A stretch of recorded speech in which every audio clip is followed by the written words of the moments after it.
It's the Real News Network. I'm Greg Wilpert, joining you from Quito, Ecuador. Last week, President Trump issued an executive order requesting National Guard troops to secure the southern border of the U.S. They are to, quote, stop the flow of deadly drugs and other contraband, gang members and other criminals, and illegal aliens into this country, end quote. The National Guard troops would be under the control of state governors, but financed by the federal government. It is unclear how much the deployment will cost, but the goal is to deploy at least 4,000 troops.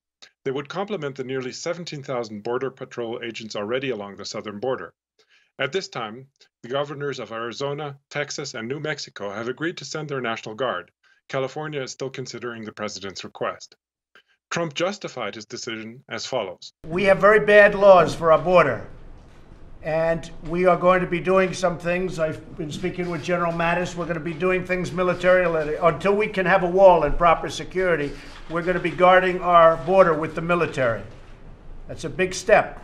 We really haven't done that before, or certainly not very much before. But we will be doing things with Mexico, and they have to do it. Otherwise, I'm not going to do the NAFTA deal.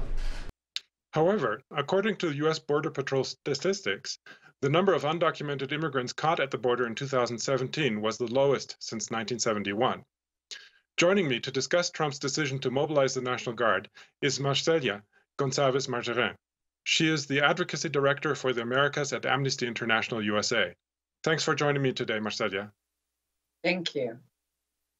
So, Amnesty International issued a statement about Trump's decision to mobilize National Guard troops to the border. What are your main concerns about this decision? The way President Trump is acting and his decision to send the National Guard is assuming or equating all immigrants with criminals, which is not the case. There are many of the immigrants, including the ones he was referring, are people who are fleeing their countries and have intention to seek asylum. Every person has the right to seek asylum, and every person has the right to present to any border and request asylum. When the other two times in which President Obama and President Bush have sent National Guards to the border, both in 2010 and before that, was in agreement.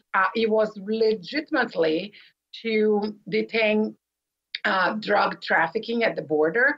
And in the occasion that President Obama did that, he did in accordance and in coordination with the Mexican government. So what do you think might happen now if these National Guard troops get sent to the southern border of the United States? How would it affect the immigrants' rights to claim asylum in the United States or to seek refugee status? So in terms of the National Guard, they actually would not be able to detain or arrest anyone. They would be there as eyes in some ways, and would have to call a CBP, a Custom Border Patrol agent, to do an arrest. Having them there would increase militarization in the communities who live across the border, who is not happy to see increased militarization. Militaries are not for policing or not to handle immigration work. On the second, it really increases the stakes and create a sense of urgency where there isn't one, that the immigrants that would arrive at the border, it can intimidate people who are seeking asylum or refuge. Amnesty International and other organizations have documented several cases of individuals who arrived at the US border requesting asylum that have been turned away. People don't leave their home just because they want to. There are different types of migration, and the UN Refugee Agency, Amnesty International, and many other organizations have documented that the increased number of people leaving the northern triangle of Central America, countries like El Salvador, Honduras, and even Guatemala, many of them would have a legitimate claim to asylum at the US border. We have also documented of border agents separating children from families, and this is increasing. What President Trump is doing with his allies in Congress is that they are gutting the asylum protection. They are gutting the refugee protection. They want to eliminate all these protections that currently exist at the U.S. legislation, which is in conformance with U.S. obligations with international human rights standards. Shortly before Trump actually issued his executive order, he sent out a tweet where he specifically mentions a caravan of Hondurans coming through Mexico to the United States, and that were seeking entry into the United States. What can you say to us about these refugees that are supposedly moving through Mexico at the moment? And what kinds of refugees? What do we know about them as refugees if they're coming mostly from Honduras?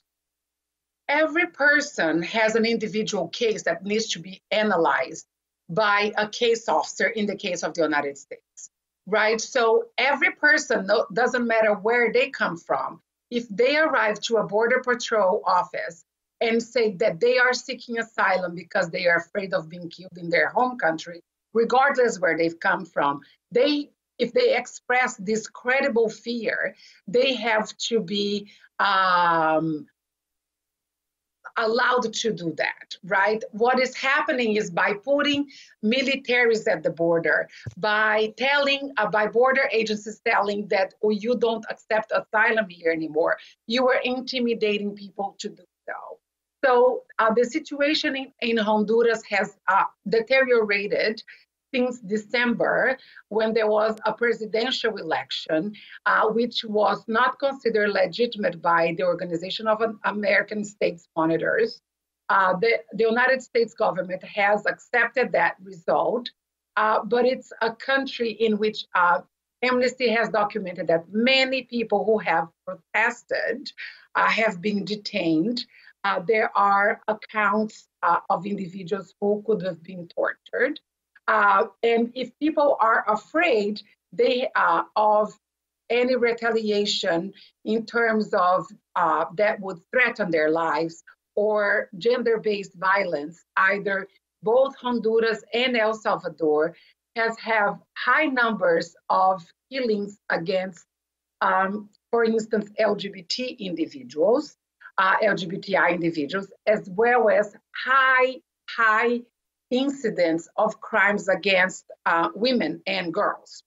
So gender-based violence is one cause that people can request protection in another country. There has been several cases documented by several organizations of women that have been sent back and have been killed afterwards. One piece notoriously documented by the New York Magazine a couple of months ago. Okay, well, unfortunately, we're going to leave it there for now, but there's certainly something that we'll continue to follow. I was speaking to Marselha Gonçalves Margerin, Advocacy Director for the Americas at Amnesty International USA. Thanks again for having joined us today, Marselha. Thank you, Greg. And I'm Greg Wilpert for the Real News Network.